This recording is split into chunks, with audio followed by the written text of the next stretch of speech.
Hello mga ka-farmers, good morning.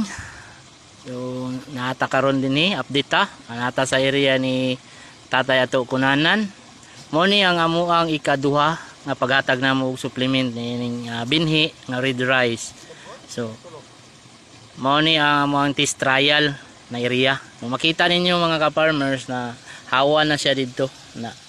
So kulang na lang na siya og pagplansa para malimpyo na jud siya maayo. So naapo din nga mo ang duha ka agriculturist na representative ni gikan sa Fertilan Asia Manufacturing Corporation. So wala gyud mi nagkumpiyansa sa mga farmers. So ang amuag yung katuyuan diri nga wala gyud tay synthetic nga ma-apply na imong demo area o test trial.